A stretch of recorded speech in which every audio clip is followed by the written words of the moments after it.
తప్పించుకునే దానికి ఇది తప్పించుకోవచ్చు. అబద్ధం వాడు ఇంకా వాడు నిలబడినాడు, పార్టీ తరఫు నిలబడినాడు, వాడు ఓడిపోయినాడు. వాడు ఏం కాదా, వాడు ఏం కాదా చెప్పండి. అదే జరుగుతుంది ఇప్పుడు కూడా. అమ్మా ఏంటి చూసేది, ఏం చూసేది అదే అప్పుడు ఎట్లా చూసినావో అదే చూడాలని కోరుకుంటాను. గుర్తుందని ఏమన్నా నీ ఊరిగా కలిపి అమ్ముతాను దాంట్లో ఏదో ఎలకో దిల్కో పట్టి పోయింది. నాకు ఎవడో కలిపేవాడు ఎలకబడింది, నాకు సంబంధం అంటావా నువ్వు? ఏమయ్యా నాకు సంబంధం అంటావా నువ్వు?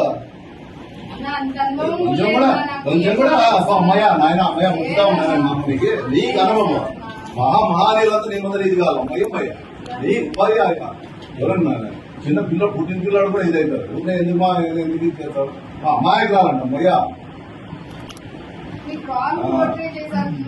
రాంగ్ పోట్రే మా కళ్ళ ముందు జరుగుతారని నీకు రాంగ్ ఎవరు జరుగుతుంది? మా వ్యక్తిగతంగానే ఉంది రాంగ్. నువ్వు కూడా అవసరం లేదు, నువ్వు కూడా అవసరం లేదు.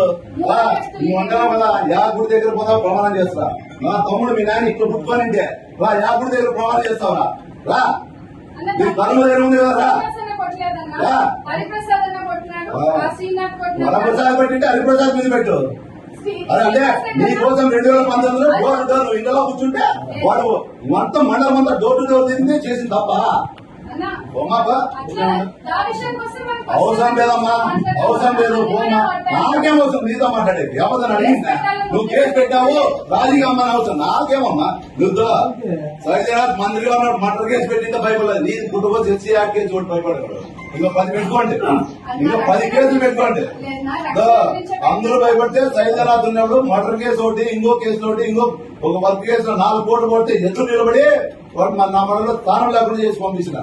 ఎంపీపీని గెలిపించి జెడ్పీటీసీ గెలుచుకోవాలంటే అట్లా వాళ్ళతో పోతున్నారంట. 10 సంవత్సరాలు మంత్రిగా ఉండి ఎమ్మెల్యేతో. నాకే నీ కేసు కాదు, నీ కేసు నాకేమి. ఇంకో 10 పెట్టుకో, ఇంకో 10 పెట్టుకో కేసు. ఇప్పుడు చెప్తాను ఇంకో 10 పెట్టుకో. ఇట్లా చూస్తూ సార్ అయిపోయింది ఇప్పుడు కేసు.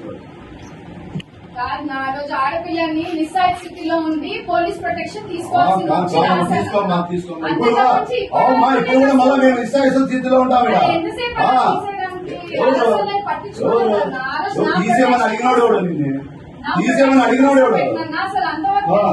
తీసేమని అడిగినాడు నిన్ను? తీసేమని అడిగేవాడు ఎవడు?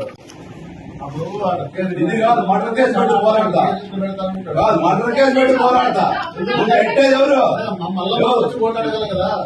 అది కాదు నేను ఊరు తరిగేదంటే డోర్ టు డోర్ నిలబడితే డోర్ పైపై తిరిగితే వాడు డోర్ టు డోర్ 33 ఊర్లు ఉంటే 33 ఊరు డోర్ టు డోర్ తిరిగినాడు. చూడమ్మా నేను చెప్తాను ఇప్పుడు కూడా ఒకటి, నేను ఇప్పుడు కూడా చెప్తాను. నువ్వు నాన్నకంటే కొట్టినోని పేరు మీద పెట్టు. పాపం నువ్వు వచ్చి ఎవరో నచ్చుతా అంటే పాపం ఉంటారు. ఇప్పుడు నీ వయసుకి నేను బయట వచ్చి నచ్చుతా అయ్యమ్మా ఊటే ఉంటామ్మా అవన్నీ అయిపోయింది. నువ్వు కేసు పెట్టావు, మేము పోరాడతానమ్మా.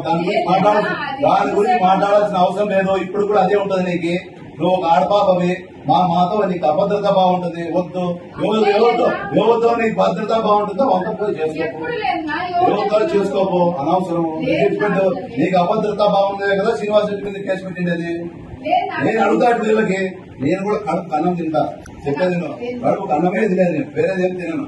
కాబట్టి జనంలో పోతే నేను ఓటు అడిగితే సిగ్గు లేదని నా కొడుకు నీ తమ్ముడిని కేసు పెడితే నీకు కొంచెం జ్ఞానం ఉందేనా? నువ్వు మళ్ళీ ఓటు అడిగి వచ్చే ఉంటావు. నాకు అవసరం లేదు, నేను చేయను. నేను కూడా మనిషినే. అయినా ఆ రక్తం పట్టుకుని తమ్ముడి మీద కేసు పెడితే నీకోసం నాకేం అవసరం? హిందువులు తిరిగి ఓటేమన్నా నాకేం అవసరం? చెప్పు సమాధానం ఉన్నా? నీ తమ్ముడి మీద కేసు పెడితే నువ్వు ఉంటావా? నువ్వు చేస్తావా? ఉంది కేసు తెచ్చిపెట్టే కేసు ఉంది. మళ్ళా పోలీసులు ఏమన్నా చెప్తే కూడా అన్ని వద్దు. ఆ టాపిక్ నాకు అవసరం నా టాపిక్ ఆ టాపిక్ గురించి మాట్లాడదలుచుకోలే. ఆల్రెడీ అయిపోయింది. కాము లేదు, మళ్ళీ ప్రజలు పెట్టారు. నాకే డిఎస్పీ ఫోన్ చేసి ఊకే ఎందుకు ప్రజలు పెట్టాను.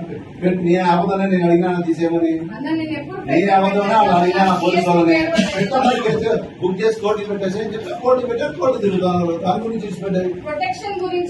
నేను మంచిగా అమ్మా నువ్వు పెట్టిన కేసు నీ వెనకలో వచ్చి నువ్వు మాట్లాడుకోమా ఇంకోటి పెట్టుకోపో. లేదు నా ఇంకోటి పెట్టుకోకు. అది భయపడేవాడు నా ఎవడు ఈడ? లక్ష్యం పెట్టానమ్మా. ఇంకోటి పెట్టుకున్నాడు. డైరెక్ట్ కంప్లైంట్ ఇచ్చిన డైరెక్ట్ కంప్లైంట్ ఇంక మళ్ళీ ఏందన్నా? డైరెక్ట్ ఏం పేరు? టికెట్ వచ్చిన ఆయన పేరు ఏం పేరు? కాదన్నా. టికెట్ వచ్చిన ఆయన పేరు ఏం పేరు అన్నా? ఇన్సిడెంట్ అన్నా? అదే మీకేం లాయరే కదా మీరు కూడా ఆ కంప్లైంట్ చూసి ఆ ఇన్సిడెంట్ జరిగిన సమయంలో పెట్టాలని నీకు ఎఫ్ఐఆర్ వాలంటీర్స్ ఎఫ్ఐఆర్ పెట్టాలని నీకు చెప్పు అంటున్నా. అరే ఏం జరుగుతా పోలీస్ ఆధ్వర్యంలోనే జరిగింది అది అక్కడ స్టేషన్ పోలీసు వాళ్ళకి తెలుసు, డిఎస్పీ తెలుసు, నువ్వు ఫ్రాడ్ కేసు పెడతావు అని అవన్నీ అన్ని అందరికీ తెలుసు. వాస్తవమేమన్నా 100% వాస్తవము. కంప్లైంట్ ఆయనే పెట్టింది మా వాళ్ళ పేరు మీద పెట్టింది తెలియాల్సిందే. అవునమ్మా అందుకే అయిపోయింది కదా. అవునమ్మా ఇప్పుడు చెప్పేది లాయరు ఏంటది ఉన్నాడండి కేసు రాసింది ఇదేమి ఎస్సీ సంవత్సరాల నుంచి రాజకీయాలు ఇట్లా కేసు ఎన్నో పెట్టినట్టు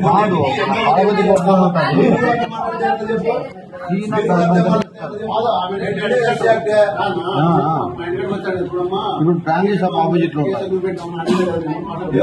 ఫ్యామిలీ షాప్ ఆపోజిట్ ఇప్పుడు తాళపత్రి ఎవరిని అడిగినా చెప్తారు. వేరే వాళ్ళు అడుగుతారేమో నాకు నేను నా ఒక్కొక్క నీదో మెంటాలిటీ ఉంటుంది, ఇంకోదో మెంటాలిటీ ఉంటుంది, ఇంకోదో నా మెంటాలిటీ నేను అట్లా నాకేం ఏం అవసరం ఉందని చేయాలా చెప్పు. నీకు అప్పుడు ఏం పెట్టావు? నా పెట్టుకోడు ఆ తమ్ముని పెట్టి ఇది చేస్తా. నేను ఏమైనా నీకు నేను చేయాలా? ఏం అవసరం ఉందని